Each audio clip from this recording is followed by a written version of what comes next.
வாழ்வில் வார்த்தை ஊழியங்கள் வழங்கும் இன்றைக்கான இறை வார்த்தை. நம் ஆண்டவர் இயேசு கிறிஸ்துவின் இணையற்ற நாமத்தில் வாழ்த்துக்கள்.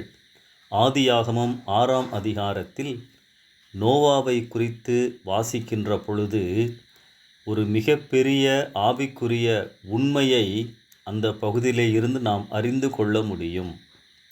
அவர் நீதிமான், உத்தமன், பயபக்தியுள்ளவர், ஆண்டவரோடு நேரம் செலவழித்தவர், கீழ்ப்படிந்தவர், ஆண்டவரின் நீதியை பிரசங்கித்தவர் என பல காரியங்கள் அவரை குறித்து எழுதப்பட்டிருக்கின்றன. அவருடைய வாழ்க்கையை உற்று கவனிக்கும் பொழுது நமக்கு சவாலாக உள்ள மிகப்பெரிய பிரச்சனைக்கு நோவாவின் வாழ்க்கையில் பதிலை நாம் கண்டுகொள்ள முடியும். இன்று நம் விசுவாச வாழ்க்கையில் பலருக்கு இருக்கின்ற கேள்வி, இந்நாட்களில் என்னால் ஆண்டவர் விரும்புகிறபடி பரிசுத்தமாக வாழ முடியுமா என்பதுதான்.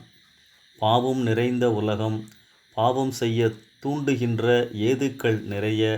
இப்படிப்பட்ட சூழலில் கரைபடாமல் பரிசுத்தமாக வாழ முடியுமா? நோவாவின் நாட்களில் பூமியில் அக்கிரமம் பெருகினது என்றும் மனுஷனை உண்டாக்கினதற்காக கர்த்தரே மனஸ்தாபப்பட்டார் எனவும் காண்கின்றோம். ஆனால் நோவா கடவுளின் பார்வையில் சுத்தமானவராக, கரைபடாதவராக காணப்பட்டார்.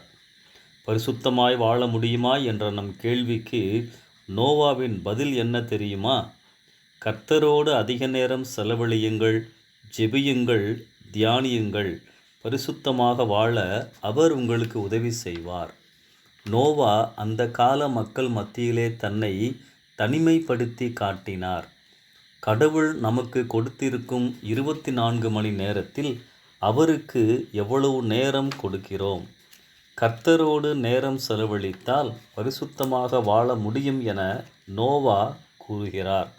நம் சுய பலத்தால் முடியவே முடியாது என்பதை உணர்வோம். இன்று உயிரற்ற பொருட்களோடு, செல்போன், இன்டர்நெட் அதிக நேரம் செலவழிக்கிறோமா? கவனமாயிருப்போம். சீரான ஜெப வாழ்க்கை பரிசுத்தமாக வாழ வைக்கின்றது. பரிசுத்தம் கீழ்ப்படிதலின் வாழ்வை கொடுக்கின்றது.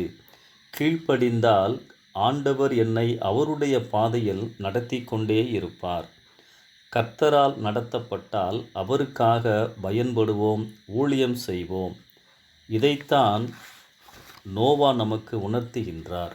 பிரியமானவர்களே, என்ன வந்தாலும் ஆண்டவரோடு நடப்பதை நிறுத்தாதீர்கள். ஆண்டவரோடு நடப்பதை, அந்த நேரத்தை அதிகமாக்குங்கள். கர்த்தர் உங்களை ஆசீர்வதிப்பார், பலப்படுத்துவார், பரிசுத்தமாக வாழ உதவி செய்வார். இந்த சிந்தனையோடு இந்த நாளை ஆரம்பிப்போம். ஆமென்.